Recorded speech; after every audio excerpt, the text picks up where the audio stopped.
Presidência da República, Casa Civil, Subchefia para Assuntos Jurídicos, Lei nº 10.406, de 10 de janeiro de 2002, institui o Código Civil. Capítulo 7 do Condomínio Edilício, Seção e Disposições Gerais, art. 1331. Pode haver, em edificações, partes que são propriedade exclusiva, e partes que são propriedade comum dos condôminos. 1. As partes suscetíveis de utilização independente, tais como apartamentos, escritórios, salas, lojas e sobrelojas, com as respectivas frações ideais no solo e nas outras partes comuns, sujeitam-se à propriedade exclusiva, podendo ser alienadas e gravadas livremente por seus proprietários, exceto os eibrigos para veículos, que não poderão ser alienados ou alugados a pessoas estranhas ao condomínio, salvo autorização expressa na Convenção de Condomínio. Redação dada pela Lei nº 12.607, de 2012, 2. Ao solo, a estrutura do prédio, o telhado, a rede geral de distribuição de água, esgoto, gás e eletricidade, a calefação e refrigeração centrais, e as demais partes comuns, inclusive o acesso ao logradouro público, são utilizados em comum pelos condôminos, não podendo ser alienados separadamente, ou divididos. 3. A cada unidade imobiliária caberá, como parte inseparável, uma fração ideal no solo e nas outras partes comuns, que será identificada em forma decimal ou ordinária no instrumento de instituição do condomínio. Redação dada pela Lei nº 10.931, de 2004, 4. Nenhuma unidade imobiliária pode ser privada do acesso ao logradouro público. 5. Ao terraço de cobertura é parte comum, salvo disposição contrária da escritura de constituição do condomínio. Art. 1332. Institui-se o condomínio edilício por ato entre vivos ou testamento, registrado no cartório de registro de imóveis, devendo constar daquele ato, além do disposto em lei especial, e, a discriminação e individualização das unidades de propriedade exclusiva, extremadas uma das outras e das partes comuns. Segunda, a determinação da fração ideal atribuída a cada unidade, relativamente ao terreno e partes comuns. Terceira, o fim a que as unidades se destinam. Art. 1333.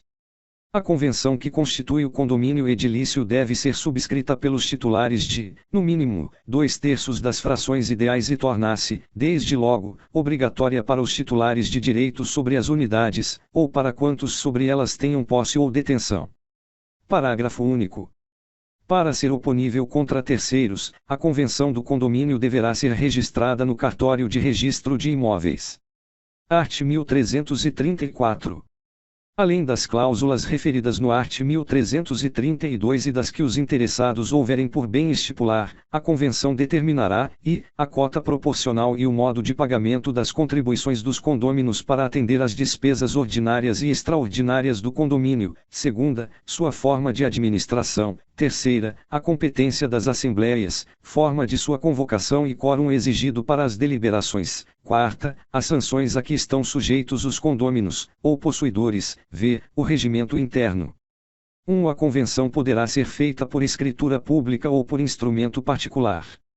2. São equiparados aos proprietários, para os fins deste artigo, salvo disposição em contrário, os promitentes compradores e os cessionários de direitos relativos às unidades autônomas. Art. 1335.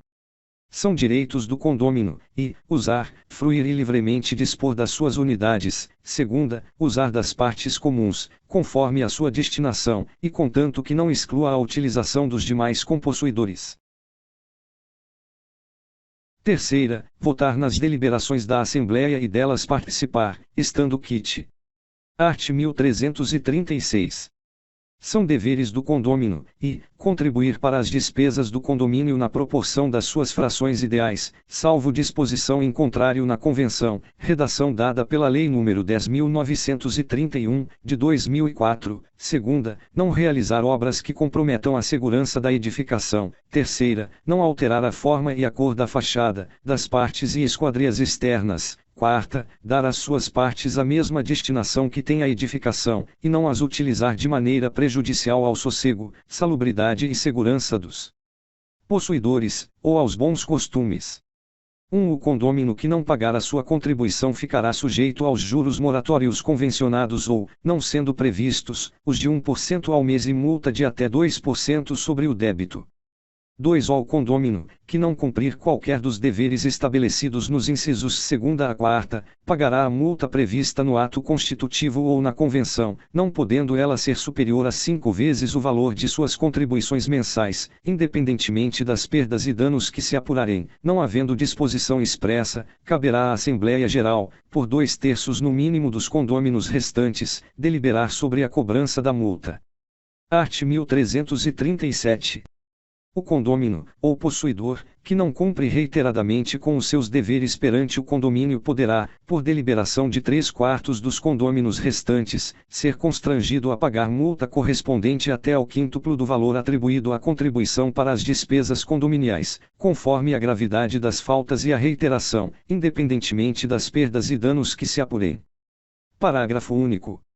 O condômino ou possuidor que, por seu reiterado comportamento antissocial, gerar incompatibilidade de convivência com os demais condôminos ou possuidores, poderá ser constrangido a pagar multa correspondente ao décuplo do valor atribuído à contribuição para as despesas condominiais, até ulterior deliberação da Assembleia. Art. 1338. Resolvendo o condômino alugar área no abrigo para veículos, preferir-se-á, em condições iguais, qualquer dos condôminos a estranhos, e, entre todos, os possuidores. Art. 1339. Os direitos de cada condômino às partes comuns são inseparáveis de sua propriedade exclusiva, são também inseparáveis das frações ideais correspondentes às unidades imobiliárias, com as suas partes acessórias. Nos casos deste artigo é proibido alienar ou gravar os bens em separado. 2. É permitido ao condômino alienar parte acessória de sua unidade imobiliária a outro condômino, só podendo fazê-lo a terceiro se essa faculdade constar do ato constitutivo do condomínio, e se a ela não se opuse a respectiva Assembleia Geral. Art. 1340. As despesas relativas a partes comuns de uso exclusivo de um condômino, ou de alguns deles, incumbem a quem delas se serve. Art. 1341. A realização de obras no condomínio depende, e, se voluptuárias, de voto de 2/3 dos condôminos, segunda, se úteis, de voto da maioria dos condôminos. As obras ou reparações necessárias podem ser realizadas, independentemente de autorização, pelo síndico, ou, em caso de omissão ou impedimento deste, por qualquer condômino. 2. Se as obras ou reparos necessários forem urgentes e importarem em despesas excessivas, determinada sua realização, o síndico ou o condômino que tomou a iniciativa delas dará ciência à Assembleia, que deverá ser convocada imediatamente. 3. Não sendo urgentes, as obras ou reparos necessários, que importarem em despesas excessivas, somente poderão ser efetuadas após autorização da Assembleia, especialmente convocada pelo síndico, ou, em caso de omissão ou impedimento deste, por qualquer dos condôminos. 4. Ao condômino que realizar obras ou reparos necessários será reembolsado das despesas que efetuar, não tendo direito à restituição das que fizer com obras ou reparos de outra natureza, embora de interesse comum. Art. 1342. A realização de obras, em partes comuns, em acréscimo às já existentes, a fim de lhes facilitar ou aumentar a utilização, depende da aprovação de 2/3 dos votos dos condôminos, não sendo permitidas construções, nas partes comuns, suscetíveis de prejudicar a utilização, por qualquer dos condôminos, das partes próprias, ou comuns. Art. 1343. A construção de outro pavimento, ou, no solo comum, de outro edifício, destinado a conter novas unidades imobiliárias, depende da aprovação da unanimidade dos condôminos. Art. 1344. Ao proprietário do terraço de cobertura incumbem as despesas da sua conservação, de modo que não haja danos às unidades imobiliárias inferiores. Art. 1345. O adquirente de unidade responde pelos débitos do alienante, em relação ao condomínio, inclusive multas e juros moratórios. Art. 1346.